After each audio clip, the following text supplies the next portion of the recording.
Hi guys, this is me again. My name is Hazel, and thank you again for bearing with me. I know it's been a really long time since I last did a video. If you're new to my channel, my name is Hazel, and I have a blog called Memoirs Daily, where I post everything lifestyle, reviews.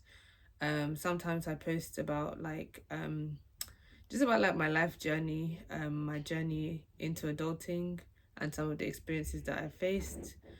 And yeah, this is just a blog where I try to keep things real and, kind of expose some of the, harsh realities of life as well as the good parts of life that, we can all enjoy and participate in. So, yeah, today's topic is going to be about some of the lessons that I've learned this year in 2023. 2023 has been an interesting year. I have done quite a lot for myself. I'm also conscious of not just like the good parts of 2023, but also like some of the bad parts too. Um, but it's been a very interesting and a very busy year for me, and I'm just thankful to God that I've been able to make it this long into December, um, because life is short, and not everyone around you kind of wakes up to see another new day, and there's a lot of just bad things that have happened in the world, which has resulted in a deprivation of life. And so, me being here in December, I'm really grateful to God that I'm still here and I'm still alive and I'm able to thrive and just do really well. Um, without any further delays, we're just going to get through to some of the lessons that I've taken from 2023.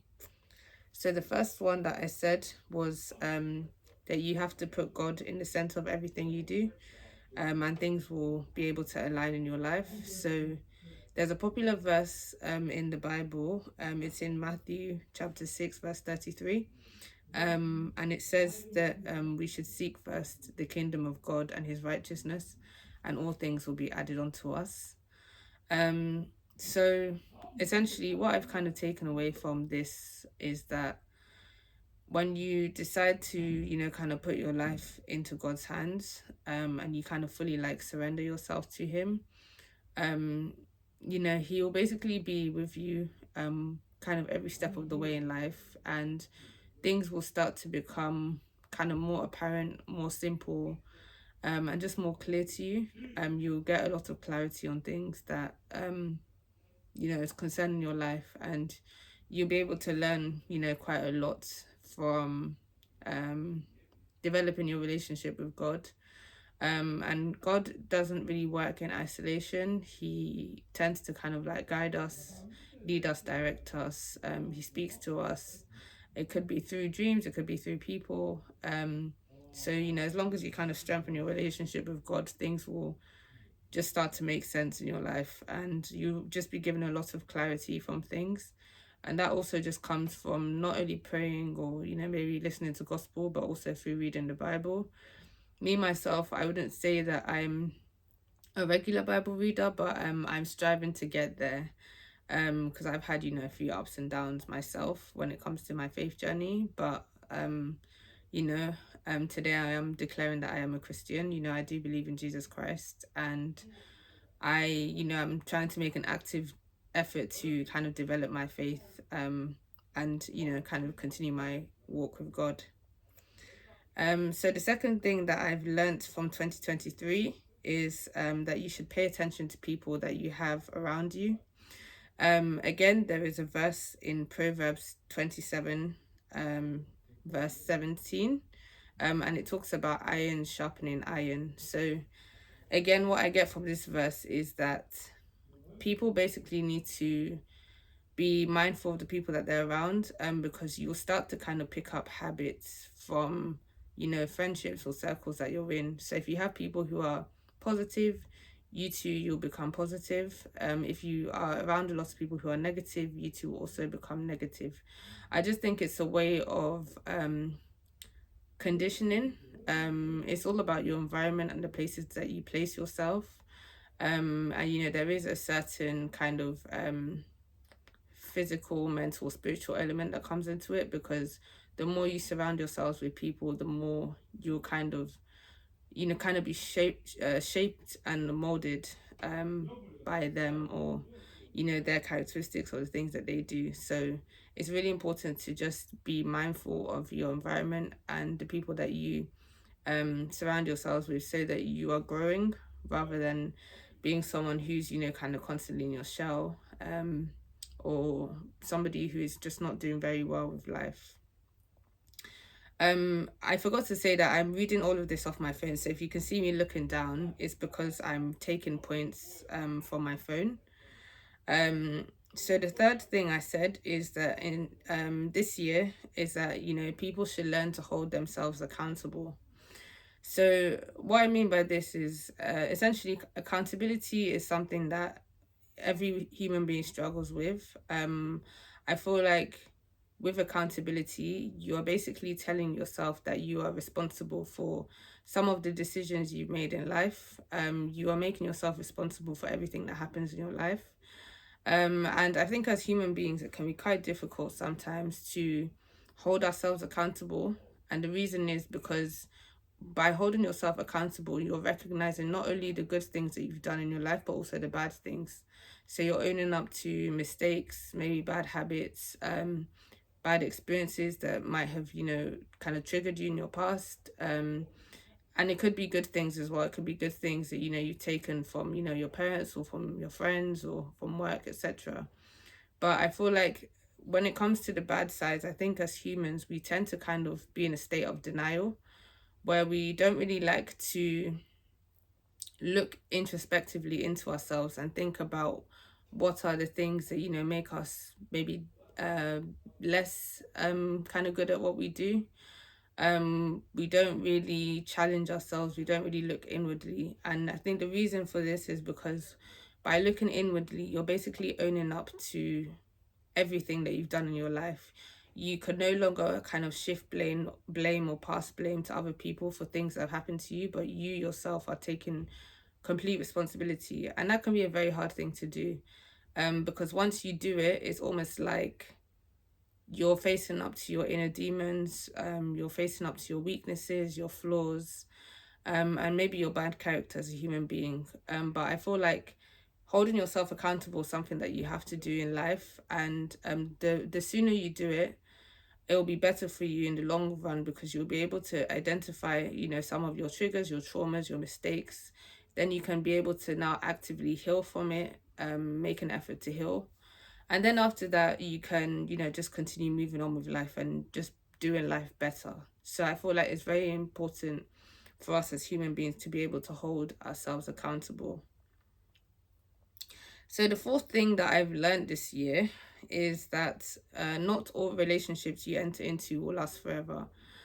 So for me, this is something that I think I have somewhat struggled with, because I feel like I'm someone who tends to kind of latch on to friendships that I've formed or relationships that I've formed.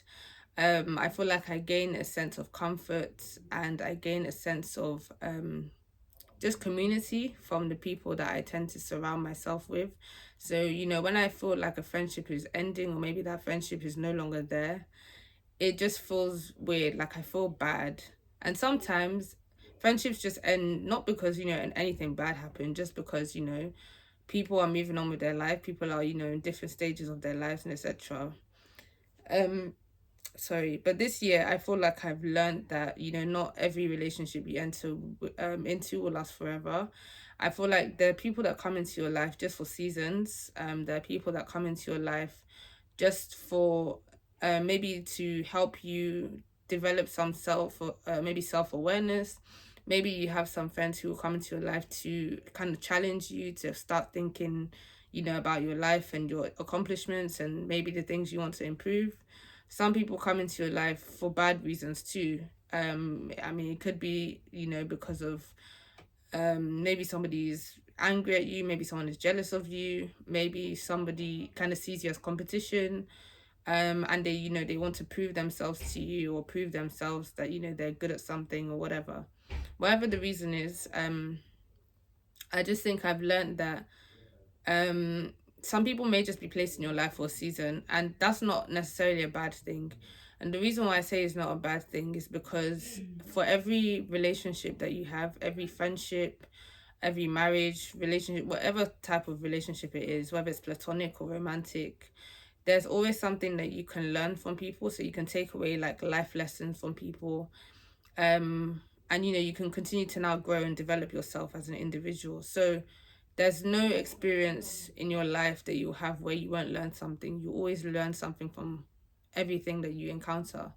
So yeah, like I think when people come into your life, sometimes you just have to be open-minded, and you just have to kind of just take it for what it is, enjoy it in the moment, and if that season passes, that's fine. At least you've learned something from it.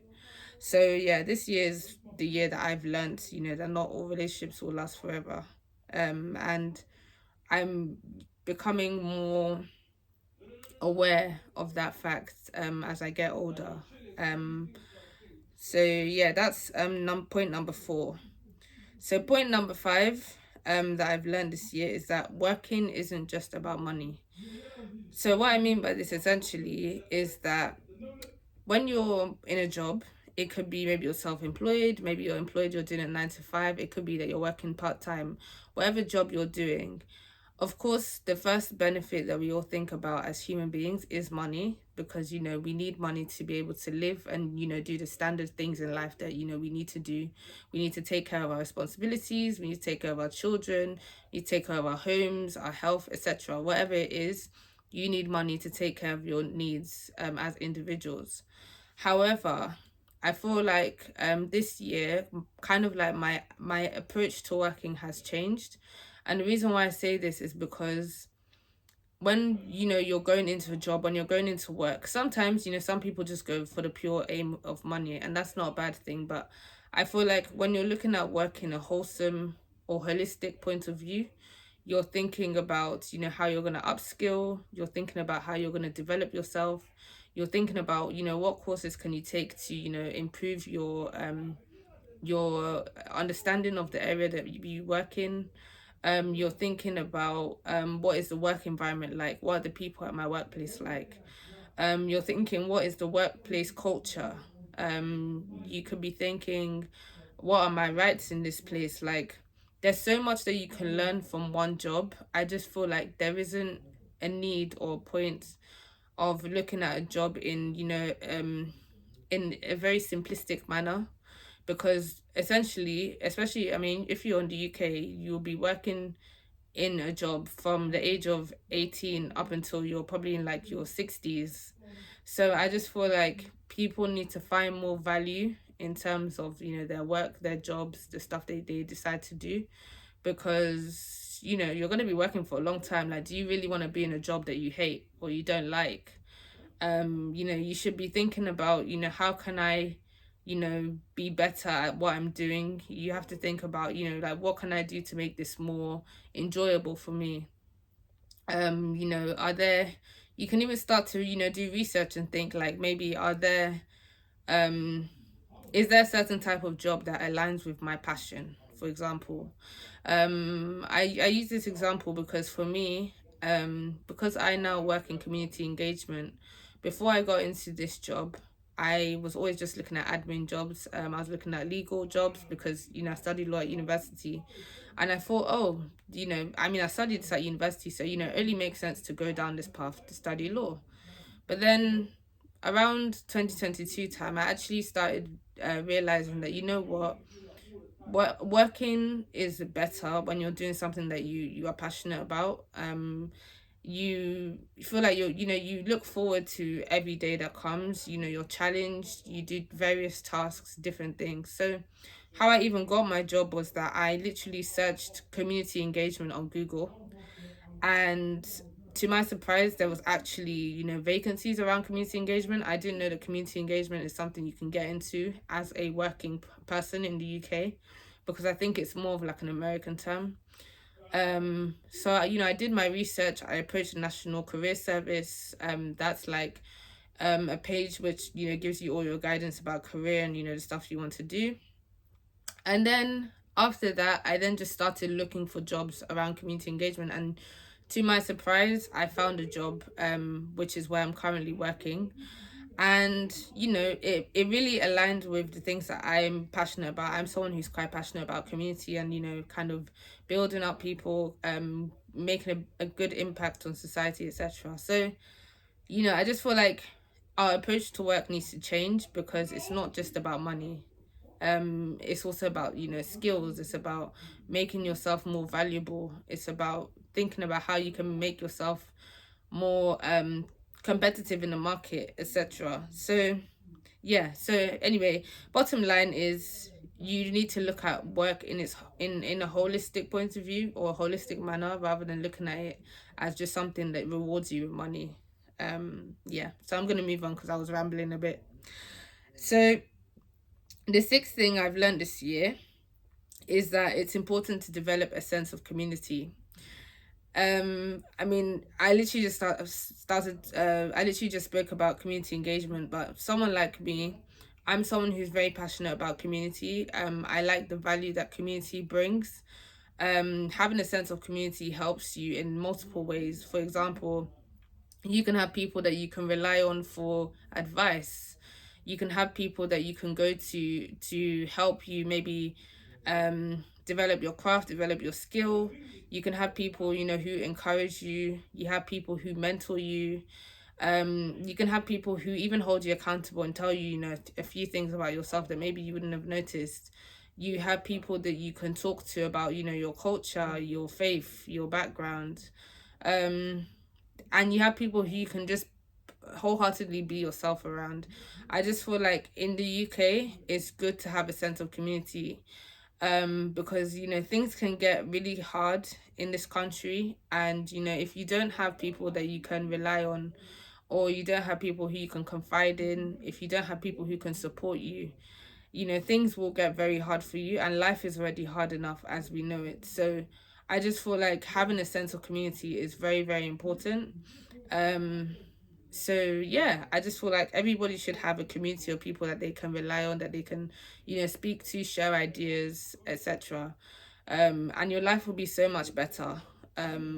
You'll so yeah, I encourage everyone to develop a sense of community today, because yeah, it makes life so much easier. So number seven, or point number seven, that I wrote down, was that people will take advantage of you if you let them. Now, I'm someone who, in many occasions in my life, I feel that I have been taken for granted. I'm somebody who is very kind. I'm very nice. I'm very giving. I like to give. I like to help people. And unfortunately, in the world that we live in, when someone sees that you are a kind person, you are a nice person, you are somebody who likes to pour out onto others, you are somebody who likes to bring people together, and just you're somebody who's just very kind, very loving, very nice, very caring, there will always be people who want to take advantage of that. So they will basically approach you for favors for their own benefit, maybe because they can see that you're somebody who likes to maybe plan things, you're somebody who likes to pull people together, like have a wider network. They will basically try and capitalize off of it for some reason, because they want to feel they want to feel maybe they want to feel superior to you, maybe they want to rubbish you, they want to basically run you to the ground. It could be literally anything. But um if you are somebody like that, if you're somebody who's kind, you're always giving, you're always looking out for people, sometimes you just have to establish some hard boundaries. Because if you've established boundaries and you've said like, okay, yes, I am a nice person, yes, I do this, yes, I do, but in X, Y, and Z instance, maybe don't do that or don't do this. People will be able to understand the type of things that you tolerate, and will start to understand the things that you will not tolerate, and that will give people a reason not to take advantage of you. So Sometimes it's just nice to maybe say no. Once in a while, say no. You don't have to always be somebody who's looking to please everybody and satisfy everybody else's needs. Sometimes you have to look out for your own self. And that's just a harsh reality that I have learned over the years. Sometimes you just have to put your own needs first in front of everyone else's. Not because you're mean, but just because you need to also give yourself a break, give yourself some credit for your kindness and your loving behavior, and the fact that you like to give and pour in and pour in and pour in. So yeah, that's point number 7. So point number 8, this is again something that applies to me. Never ignore your gut feeling. um what I mean by this is literally, if let's say you're in a predicament where something is not right, you can feel inside that something isn't right, or maybe something isn't right, or maybe you shouldn't go to certain places, you shouldn't talk to certain people. If you feel in your heart or in your spirit that something is telling you not to do what you are aiming to do, always listen to your gut feeling. And the reason why I say this is because half of the time, or 90% of the time, you're right. And it's the one time that you decide to question yourself on your instinct and your feeling, that is when things will start to go downhill, start to go left, or things will pile up, and then there's more damage done than good in the long run. So I just feel like people should start to listen to their gut instincts more, because like I said, half of the time you're always right, and you're protecting yourself from harm.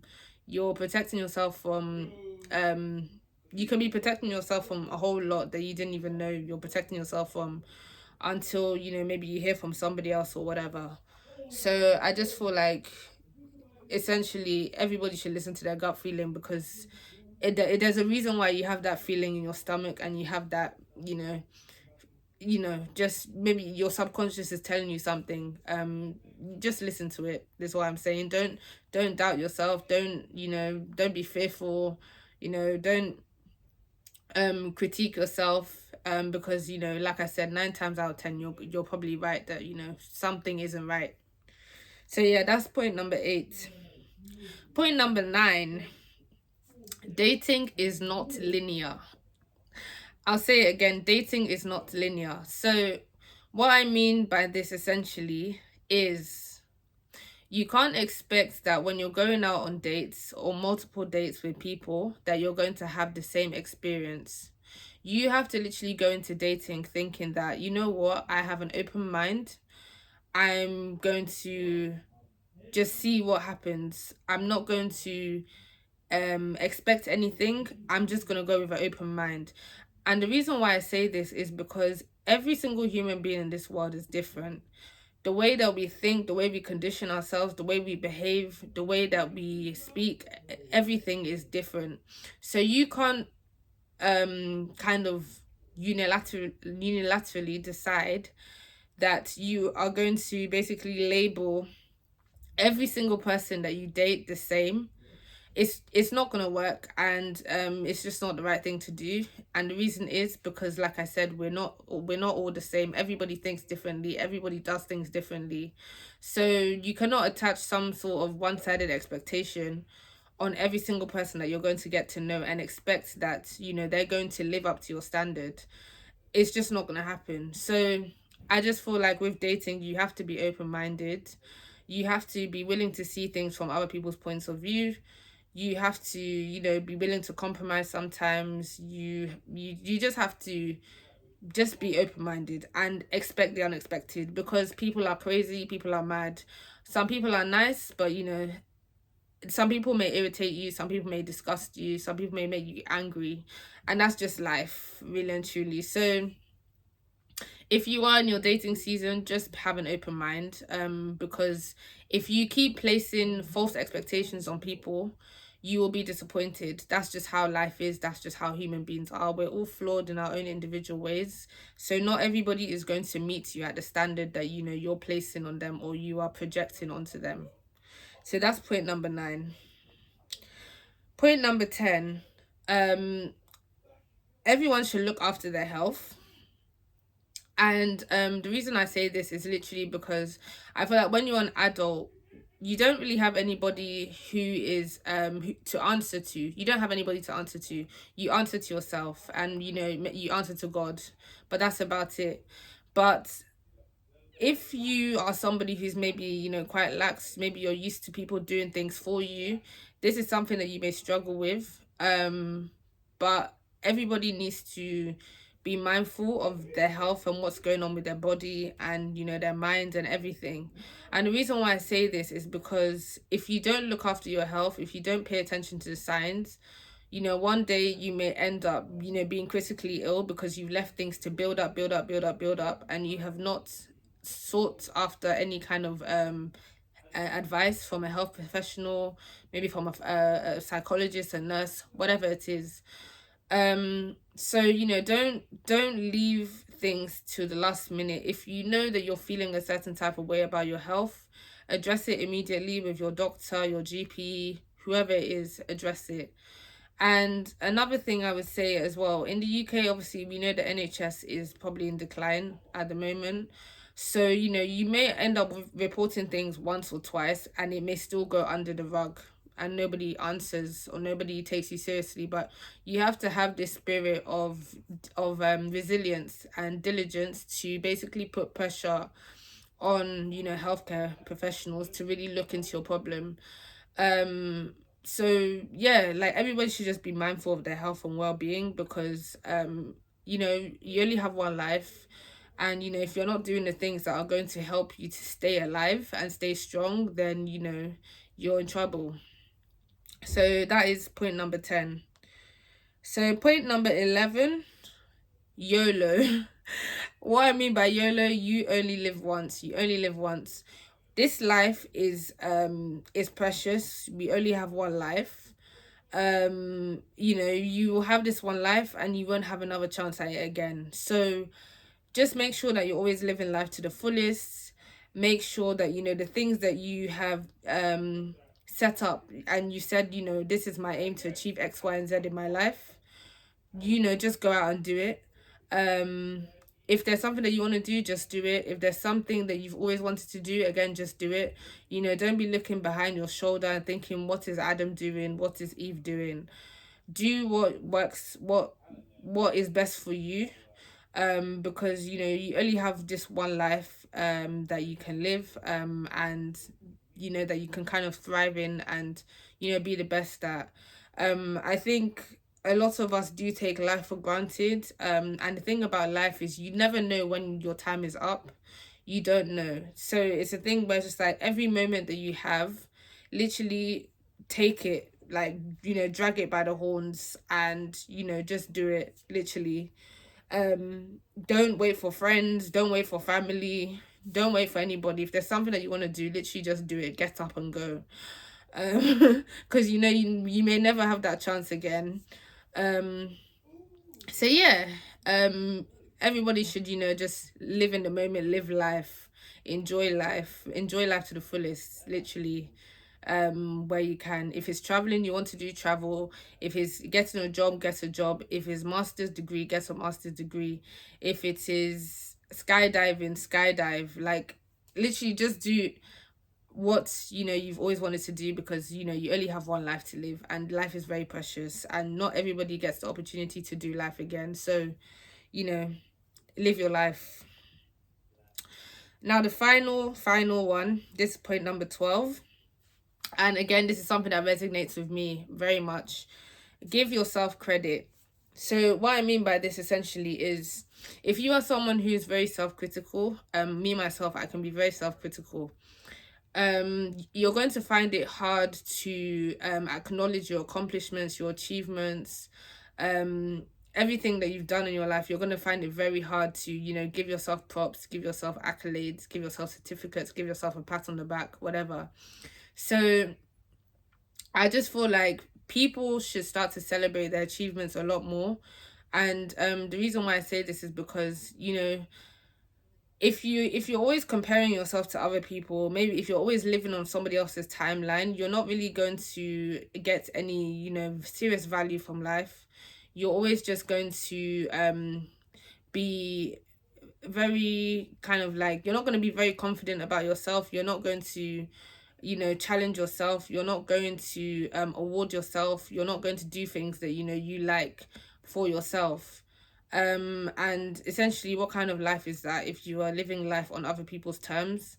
We all have things in life that, you know, we've wanted to achieve, that we have achieved, and you know, everybody should be able to celebrate their achievements, you know, and just be able to recognize when they've done well. I feel like as well, when you do well, you reward yourself, and you know, you'll start to feel more kind of happy with yourself as a person and as an individual. So yeah, I just feel like everybody should just give themselves more credit. Everybody deserves some credit for what they do, even if it's not the biggest, you know, achievement or accomplishment. It's something that you managed to do. You managed to get out of bed, you managed to get ready and do whatever it is that, you know, you've achieved. So yeah, everybody should celebrate their achievements, however big or small, it doesn't matter. I just think once you do that, you will start to give yourself credit. You'll start to love yourself more. You'll start to be more kind and gracious to yourself, um and just be happy. Yeah. So I'm not sure if I've whizzed through these. I can see the time is now going to 31 minutes of filming, but yeah, that was everything that I have learned this 2023. I'll be interested in hearing from other people, like what they've learned this year as well. So if you have anything that you have learned this year and you're happy to share, please comment down below. It'll be nice to hear from other people, like what lessons they've learned from 2023, and you know, what we're gonna do to make 2024 an amazing year. So before I sign off, I'm wishing everybody a happy new year in advance. I hope and pray that, you know, next year will be so joyous for you. It'll be prosperous for you. You know, you will live a healthy life next year. You will make lots of money. You will have good friendships. You'll have a supportive family. You'll have a sound mind. You'll have peace of mind and clarity. And yeah, like you'll just be able to really enjoy 2024 and celebrate and bask into all of your achievements in the coming year. So happy new year in advance, and you know, I hope that next year is an amazing year for you and an amazing year for all of us, and me included.